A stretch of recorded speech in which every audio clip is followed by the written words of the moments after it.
Hello and welcome to Good Evening Britain, a Force for Good's weekly show coming to you live from our studios here in the heart of the great British city of Glasgow, with me, your host, Alistair McConnachie, broadcasting around the world and throughout the United Kingdom. We're bringing you quality pro-UK comment and analysis every Wednesday from 7 until 8 p.m.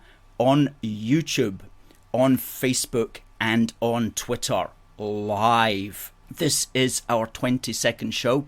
Thank you very much to everybody who makes that happen, and thank you especially to the viewers. Please do send in your comments on all the platforms, and we'll see them and we will read them out. And we're very interested tonight in your comments on Nicola Sturgeon's Pretendy Referendum. The referendum that's not going to happen, or is it going to happen? That's the question which we're posing to you tonight, and which we will try to answer as best as we can. We're also going to be looking at our very exciting rally which is coming up this Saturday in Stirling, and we're going to be talking about that, and we're going to be welcoming you and inviting you along to it if you are in the Stirling area this Saturday at lunchtime. Nice to see all the folk coming in, and goodness knows we need a place for UK supporters to come and hear the good message, because when you turn on the television or radio, all you hear is the bad message, the message of division, the message of disunity, the message of trying to break up our wonderful country, our hundreds and hundreds of year old country, trying to break it up. Pretendy Ref, organised by their pretendy ministers who are on great sinecures for doing very little other than complaining and breaking up stuff and being divisive and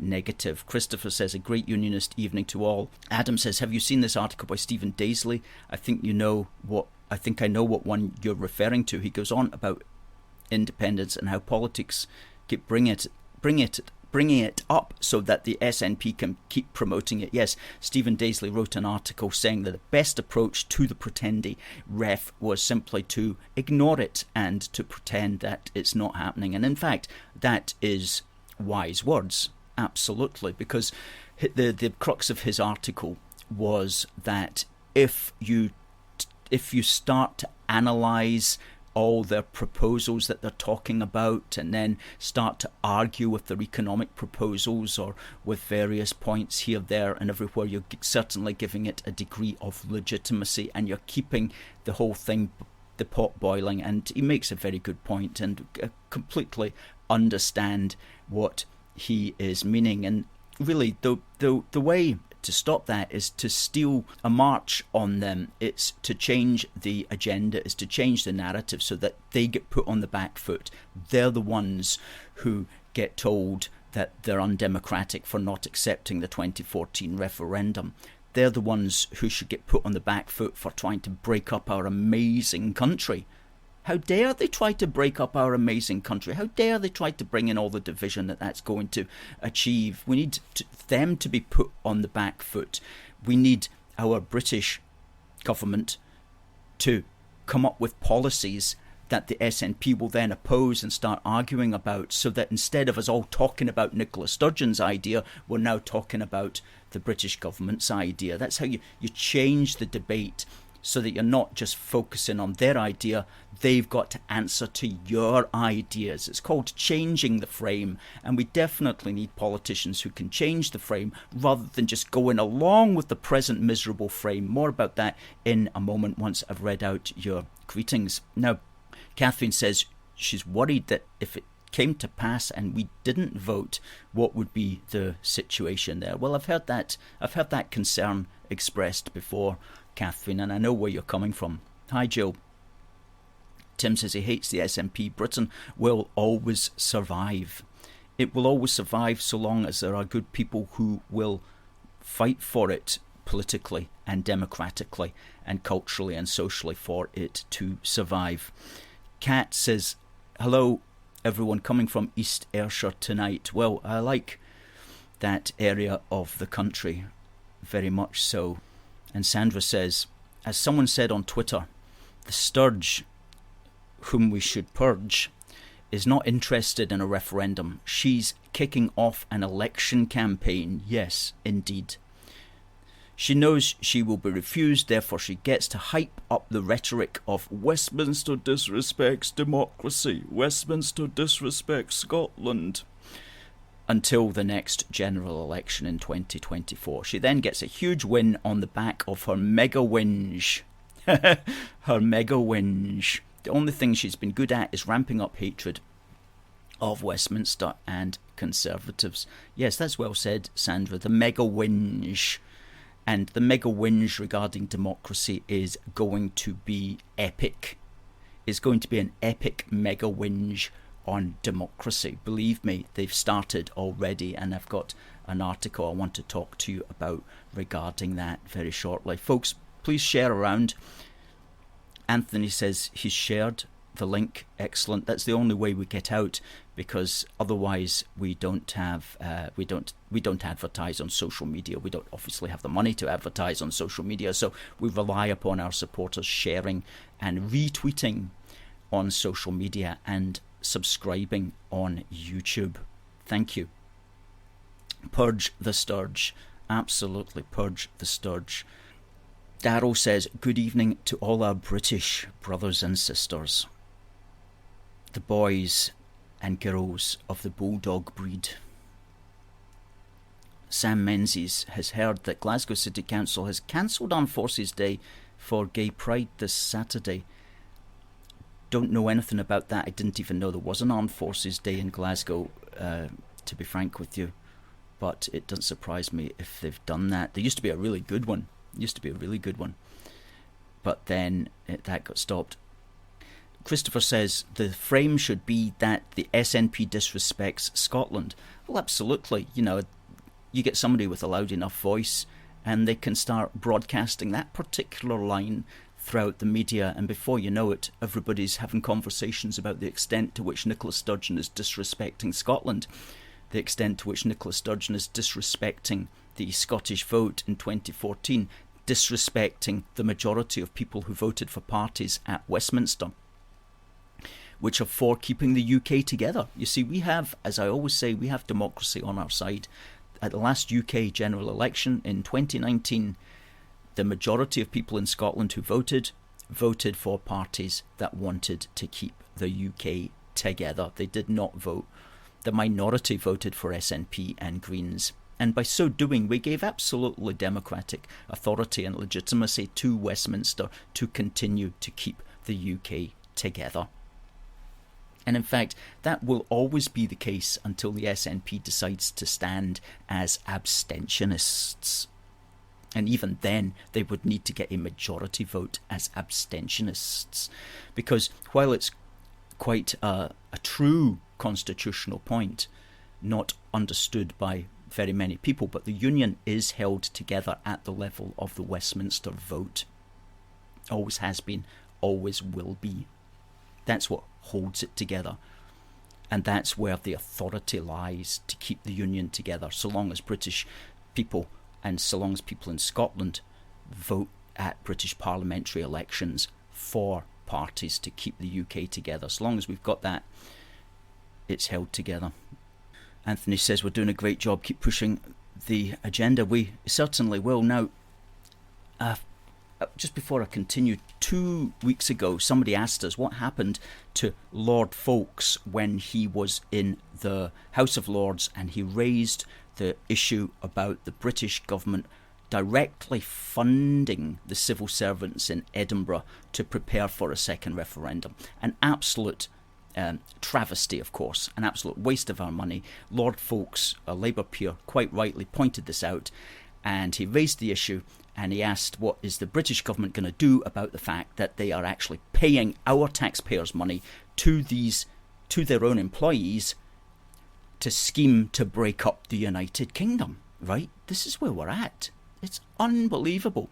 And the stupid person who responded said, Lord Stephen Greenhoch, the Minister of State at the Department for Levelling Up, replied that although he agreed with Foulkes' sentiment, he would not be escalating this further.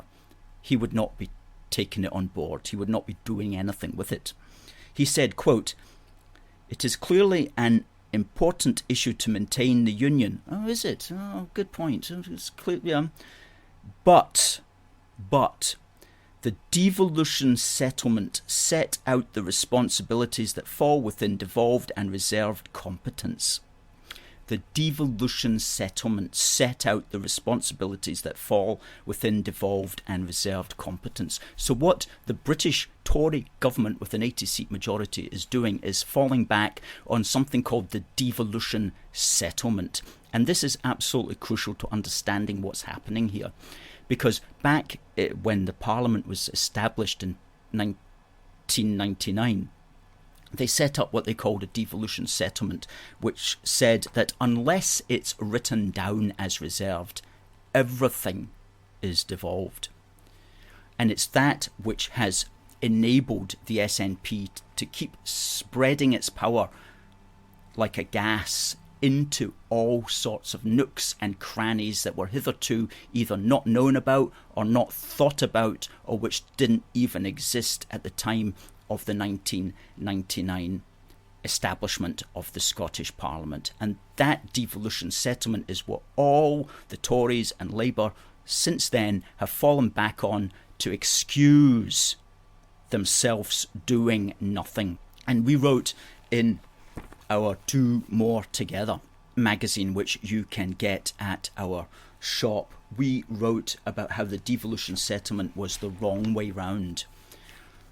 Get devolution settlement right way round. And we explained why that was wrong, why granting Holyrood power over everything except that which is written down is wrong. You should only grant them power over that which is explicitly written down. That's the only way that a unitary state can hold itself together. But it still seems that even now, in 2022, even after the obvious extent to which that particular incorrect settlement has proven to be the destruction of the union, the government is still falling back on that as an excuse to do nothing. So, folks, we're on our own here at the end of the day. It's only the conclusion you can draw from that, because it's like they're not going to do anything to stop this. And so, if God forbid there is another referendum, all us unionists are going to be fighting the power of the British civil service, funded by ourselves, who are going to be on the side of the SNP. It's beyond a travesty, but that's the situation at the moment. And yes, the problem is the lack of rigour. That's the word, isn't it? The lack of rigour in this so-called settlement. And I really don't like that word as well, settlement, as if everything's settled now. Well, that's not the way that life works. And it's not the way that politics works. Sandra says something that's a little bit concerning. She says, "It seems to me that it suits Sturgeon to have a Conservative government in Westminster, and it suits Westminster to have SNP in Scotland, because this prevents Labour from getting the Scottish seats and forming the Westminster government." Well, that's something to give us nightmares about, if you're correct, Sandra. But you have to wonder at the inaction of the Tories. And you have to wonder, is there some underlying reason that they prefer to do nothing when they could really change the agenda? They could come out and say, right, that's it. Not a single penny is going to be spent enabling the destruction of the United Kingdom, not on the British taxpayers' dime. That's just, forget that. We're just going to change that around. That's simply not acceptable. Settlement or no settlement. But they don't. Who would do that? Who's got the cajones to stand up and take on Sturgeon in that way? I mean, all these kind of, don't want to be classist or anything, but these kind of like soft toffs in the cabinet, none of them will have a clue what I'm even talking about, let alone have the ability to do that. Anyway, keep praying, folks, and keep hoping for the best. And remember, there's always tomorrow. And things can and will improve. Yes, we can do this, Anthony. We can do this. We can do this even if we're on our own doing it. Quick report on our amazing activism last Saturday. Okay, we were in Argyle Street meeting the great British public, flying the flags high at another of our Jubilee street stalls. We've been out every Saturday this month, and what a reception we had. It really was. There was always somebody at the table, and we got a lot of sign-ups and a lot of people saying how much they really did appreciate seeing us out there. And we've got some pics here which are so colourful, so colourful. I just want to run through them. There you go. There's 3 of our activists. We had 7 of our activists at the table throughout the day, and there's 3 of them beautifully branded with AFFG gear. And that's a really striking and colourful photograph. And we've got the best colours, folks. We definitely do. We definitely do. And moving on, that's us seen from the table, 4 of us there. Now, people will say, where can you get those T-shirts? And basically where you can get them is at our shop, which is a forceforgood.uk/shop-1. And we've got a range of T-shirts, and the lady there is wearing one of our hoodies. We've got a range of hoodies. They're in all colours and all sizes. And if you order one, they take 10 to 14 days turnaround, and really, really nice. Let's have a look at the next photo. Let's just keep the shop up there and have a look at the next photo. There we go. It's a closer look at our branded gear. The Scottish and British T-shirts and hoodies are our best sellers, followed by British together. Okay, there you go. Isn't that a classic photograph? That's a really good photograph. Thanks to our activist who turned up wearing that powerfully red AFFG colours that says Scottish and British. Go to our shop and you'll find that one there. We've also got English and British, Welsh and British Ulster, and they all play on that heart design with the flag of the particular country next to the flag of the United Kingdom. Okay, we have got a big event coming up this Saturday, and that is, of course, our Stirling rally. Bruce to Elizabeth, our great British monarchy. It's our celebration rally on the 25th, Saturday the 25th of June. And you might wonder why we've chosen that date. Well, of course, the Battle of Bannockburn was on the 24th of June in 1314. And we're going to be there. We're going to be remembering Bruce, and we're also going to be celebrating the fact that we've moved on, and we're going to be celebrating the unity and the healing which can now be found today in the Union, and in which, in fact, is embodied in the person of the Queen, who is a direct descendant of Robert the Bruce. And that's why we've got that flag there. That's the Scottish Royal Standard. When the Queen is in Scotland, that's the one that is displayed, and it's quartered there into lion rampants, English lions, and Irish harp. A very pretty flag. We'll be flying that one high, I can assure you, in order to celebrate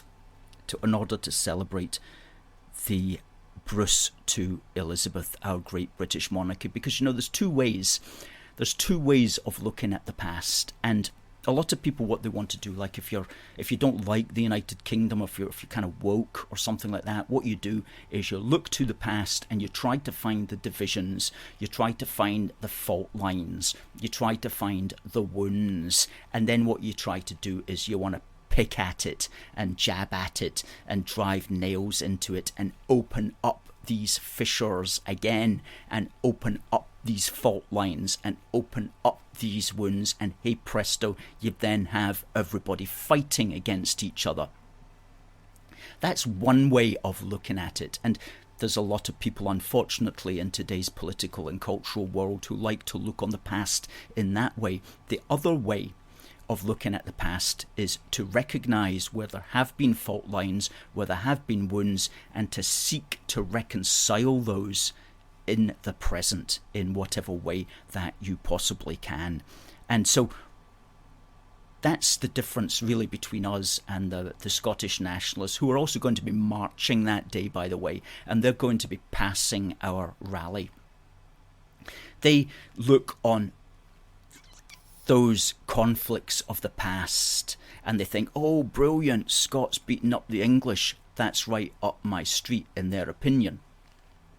Whereas we're looking at it and we're thinking, right, we've moved on from that, we can reconcile that today. And there's so many ways in which we can do that properly, and the union is one of the ways in which these differences can be reconciled and can be healed. And especially it's great that we have a head of state who is a direct descendant, and whose children are, of course, direct descendants, and whose children's children will always be direct descendants of Robert the Bruce, for example.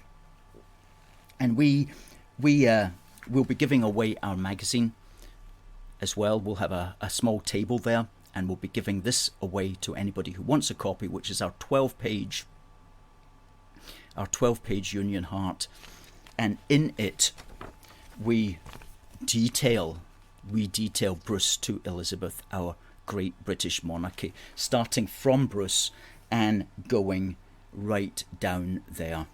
And it's really well worth getting a copy of this. If you want a copy of this and you won't be at our street stall, the easiest way is to simply buy one of these little badges, go to our shop, buy a badge, and we will send you a free copy. We will send you a free copy of our magazine. There we go. Let's hold this up. Good, so that's this Saturday. Now, if you'd like to join us, please send us an email to contact@aforceforgood.uk. Okay, we'll get back to you with the times and where we're going to stand and all the info that you need to know if you want to be out with us. And this has never happened before, right? There's never been a pro-unionist organisation that has had a rally in Stirling Town Centre to commemorate both Robert the Bruce and Queen Elizabeth. So please do come along. It's going to be a really nice day. Lots of lovely people there. Our AFFG activists are top of the range folk. You'll really like meeting them and meeting us all and standing in solidarity with us. So please come along for that. It's going to be a really good day. On this day in British history, because British history matters, because if you don't know where you're going, you don't know where you're going if you don't know where you are, and you don't know where you are if you don't know where you've been. Now, various things on this day. The first thing I want to talk about is the Scots artist David Wilkie, okay, who produced this painting, which is called Chelsea Pensioners Reading the Gazette of the Battle of Waterloo. And of course we know the Battle of Waterloo was on the 15th of June. And there it is there, David Wilkie. Now, that's actually a pretty famous painting in the annals of Britain. David Wilkie was a Scottish artist, and he painted that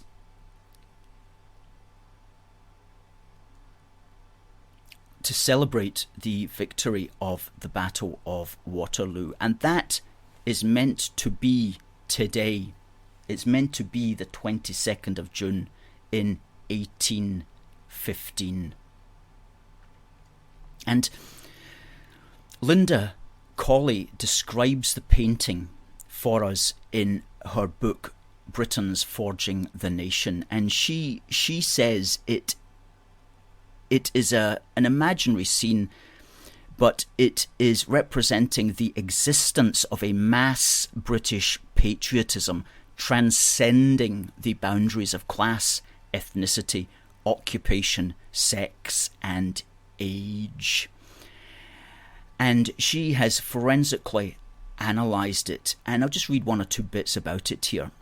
She goes, it's a miscellaneous crowd of soldiers, veterans, womenfolk, and workers shown reacting to the news on this day, the 22nd of June in 1822. And at the back there's a Scottish Highlander plunges into a celebratory tune on the bagpipes. Women are being drawn into a dance in the middle foreground. A sergeant tosses his baby into the air, and his companion pauses to arrange her hair, her arms raised motionless above her head as she listens pensively to the account of the battle. An elderly oyster seller has stopped in the very act of opening an oyster and is grinning as her imagination catches fire. Everywhere there is music, laughter, abundant beer, good-humoured flirtation, intense interest, and something more significant: the existence of a mass British patriotism, transcending the boundaries of class, ethnicity, occupation, sex, and age. The horseman bringing the news of the victory is from a Welsh regiment. The soldiers gathering around him include Scotsmen, Englishmen, Irishmen, and even a black military bandsman. The Chelsea pensioner reading aloud from the pages of the Gazette is a veteran of the battle for Quebec. And although you can't see it, the names of the pubs are the Duke of York, the Marquis of Granby, and the Snowshoes, which is a relic from the War of American Independence. Now that picture, I've seen that picture in real life actually. It's in Apsley House, which is the big house at the corner of Hyde Park, which belongs to the Duke of Wellington. And it's probably about 8 feet by 5 feet, something like that. It's worth visiting Apsley House actually if you're ever in that area of London. What else happened on this day, on the 22nd of June in 1897? There was the first ever Diamond Jubilee celebration, and that was for Queen Victoria. And there she is being paraded through the streets of London in 1897, the first ever Diamond Jubilee of a British monarch. Okay. And on a more tragic note, the murder today of Henry Wilson, who was a British Army general and Ulster Unionist MP, who was murdered by a couple of IRA fanatics outside his house in Belgravia in 1922, after he had returned from opening a war memorial at Liverpool Street Station. And he was actually an Irishman from County Longford, but very much a Unionist Irishman, and he was for a period of time the head of the British Army. And he had a bad scar on his face, earning him the moniker the ugliest man in the British Army. Anyway, the good news is his murderers were caught and tried and hanged by the neck. But the bad news is it set off another civil war in Ireland. And a recent book has been written about him called Great Hatred: The Assassination of Field Marshal Sir Henry Wilson MP, and the book's written by Ronan McGreevy, and he believes that it was Michael Collins who actually ordered the murder of Wilson, and it wasn't, of course, a very good idea, because that set everything aflame again, and 2 months later it ended in the killing of Michael Collins himself by one of his IRA opponents. So tragedy all round on that particular one, but well worth remembering, because not everybody's aware of the murder of Henry Wilson and the extent to which that had huge repercussions on the Irish Civil War back in the early 1920s.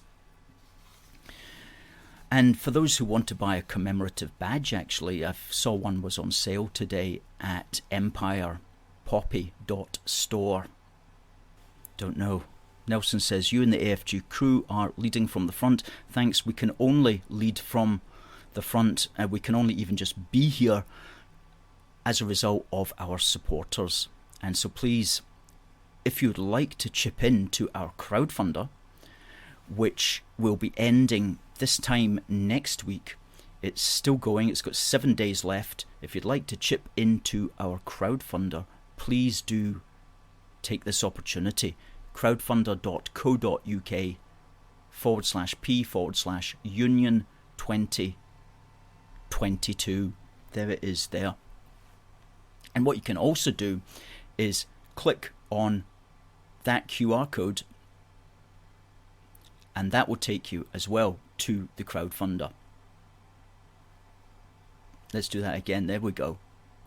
Click on that QR code and that will take you to the crowdfunder as well. Or not click on it, just hold your mobile phone over it. It's brilliant. It's amazing. Absolutely. Note the QR code is at the top right of the screen. Download, hold your camera over it and it will take you straight to our summer appeal. Well said, well said. What I want to just speak about now is going back to this whole democracy lark, okay? And this has to be said, because they're really going, the whole angle that they're taking is, you're not giving us a referendum because you're not democratic.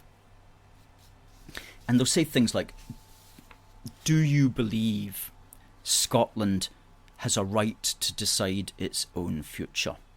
And very similar to that is, the people of Scotland have the right to choose to form the government best suited to their needs.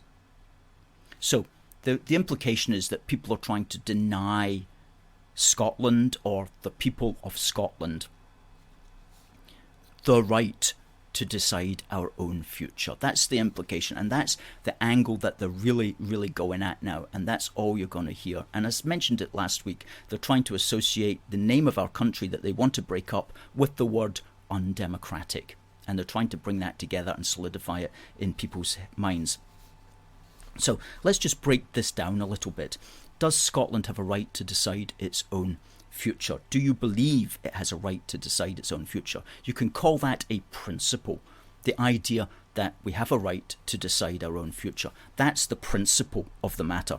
But that doesn't mean that we agree with a policy based on that principle.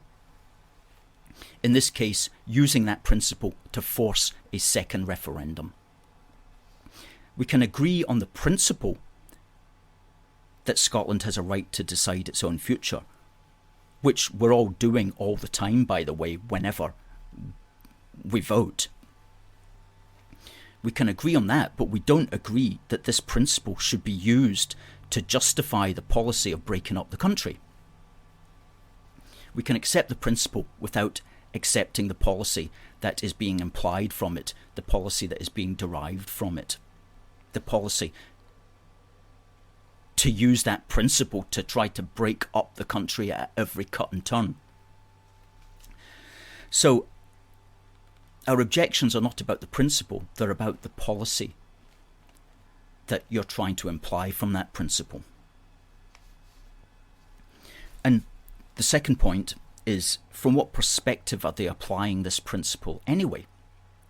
Okay, and they're applying this principle, the idea that Scotland has a right to decide its own future. They're only applying that from their narrow Scottish nationalist perspective. They're only acknowledging the idea that in their minds, Holyrood has a democratic mandate. they're not acknowledging it. They're not acknowledging that principle from the perspective of the unionists, who are saying as well that British Parliament has a mandate to keep the United Kingdom together, a mandate that we have given it to keep the United Kingdom together. So they're talking about democracy, but they're only looking at it from that Scottish nationalist perspective, that narrow perspective where it only serves their purpose. They're not looking at the wider democratic picture that we unionists look at, which is that we've given Westminster a mandate to hold the United Kingdom together. And we also have a mandate that stretches back to 2014, when the most people in Scotland ever to vote voted overwhelmingly to keep the UK together. So their perspective about Scotland having a right to choose is only coming from one angle. It's not looking at the big democratic picture. It's not looking at any other angle on the matter. And thirdly, remember that a lot of this rhetoric that you hear from these people is insincere. When they're talking about Scotland has a democratic right to decide its own future, they're insincere about that, because imagine if, God forbid, there was a second referendum. Imagine we won it again. Do you think they're then going to accept that that's the democratic solution, that that's the democratic result? Do you think that they're then going to say, oh, okay, fair enough, we'll shut up now? Of course not. Of course not. They're going to say something like, oh, all that proves is Scotland has a democratic right to hold a third referendum that they lose. And then they'll say, well, Scotland has a right to decide its own future in a fourth referendum. So it's just like insincere rhetoric, which is only being used in order to bolster and promote their policy of trying to break up the United Kingdom. They would simply disrespect the vote of Scots if they lost a second referendum anyway. They wouldn't accept that that was somehow the democratic mandate of the Scottish people. They'd give it 24 hours and they would start talking about a third referendum. We know that. So it's insincere when they talk about that. So these are three areas. Firstly, the principle. We can agree on the principle, but we don't agree with how that principle is being used to justify a policy of breaking up the country.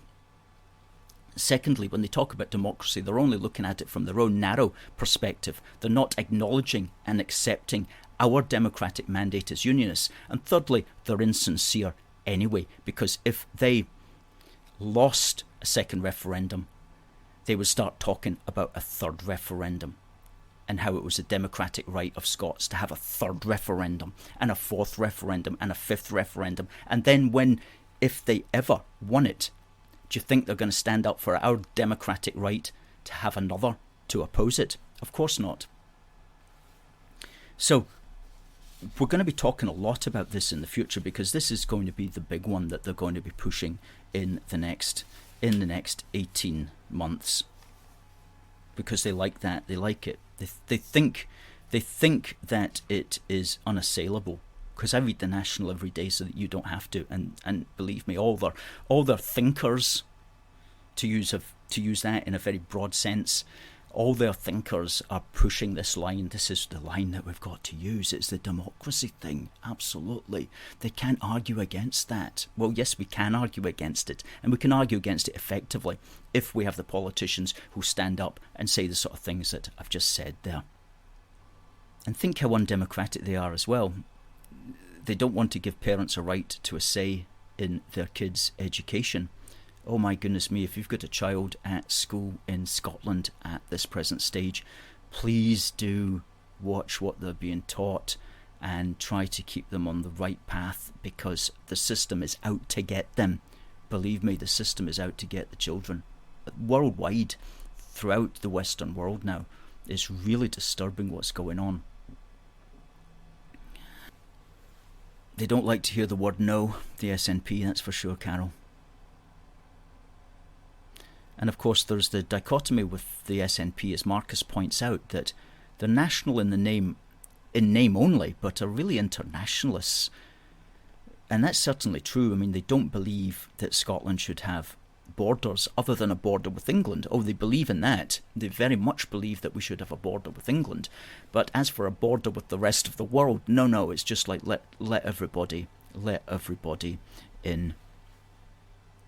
BBC says Glasgow Cabbie has a protest next week in Glasgow. Now, Glasgow Cabbie is a powerful voice here in Glasgow against the SNP's sexual indoctrination of children. And he's been doing some good work. And if you want to, well, tell us a bit more about when that is, PBC, and I'll flag it up.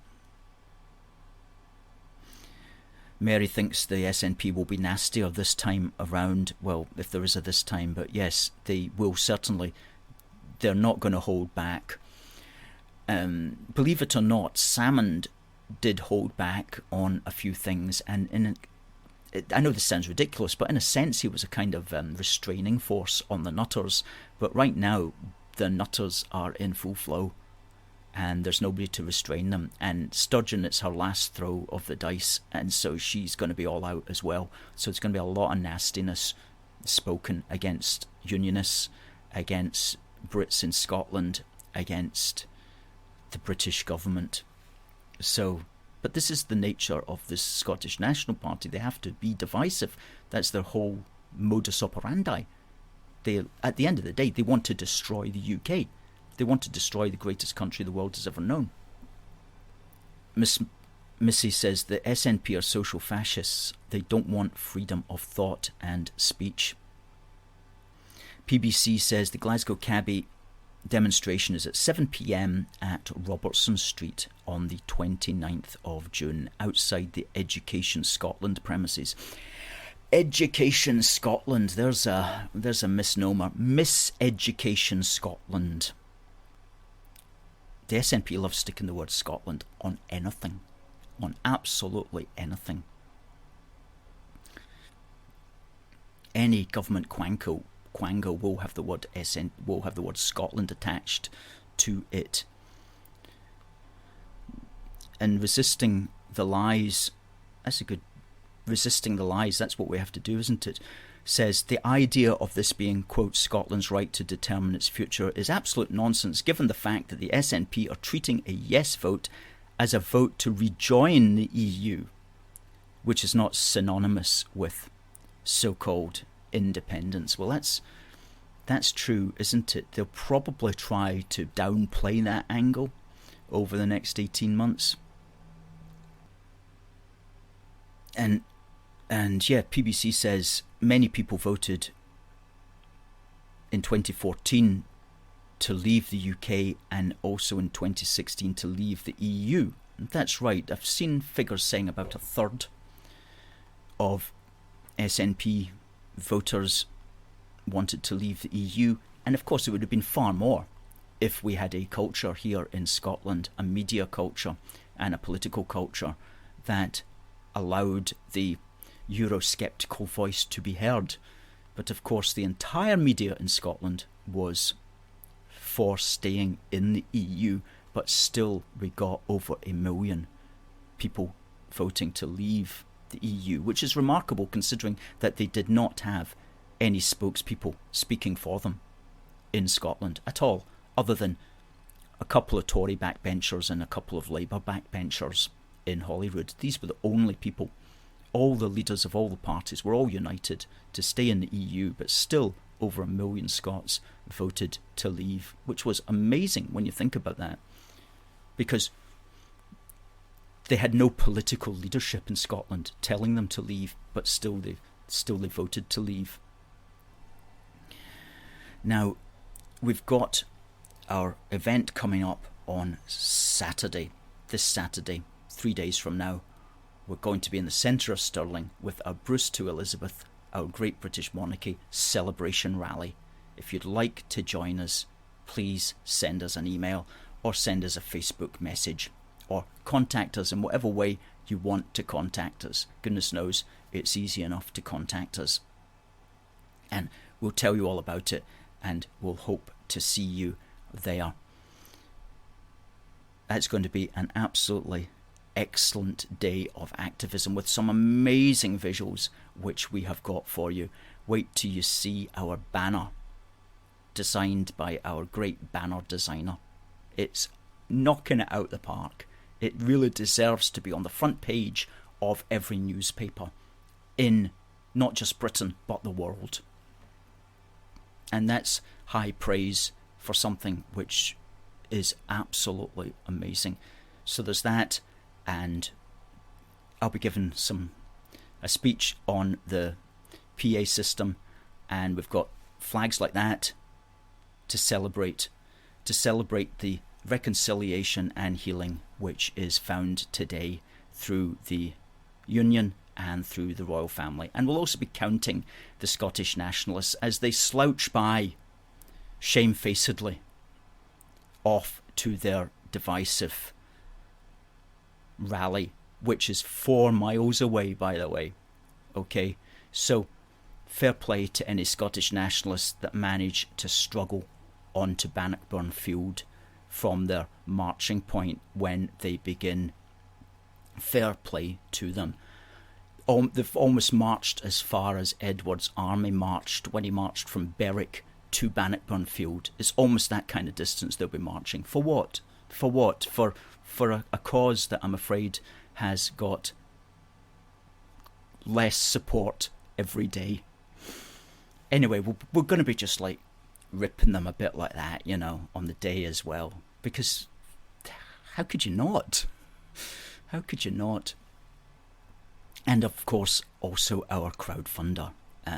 This time next week will be the end of it. We're trying to raise 2,500, and last time I looked we were at 1,285, 51%. So let's try to get that up a bit, because that's got to take us through until December when we have our Yule Britannia Christmas crowdfunder, folks. Thank you to everybody who has commented tonight. Lots of great comments. We couldn't read them all out. Let's put that crowdfunder banner back up there just to remember folks about it all.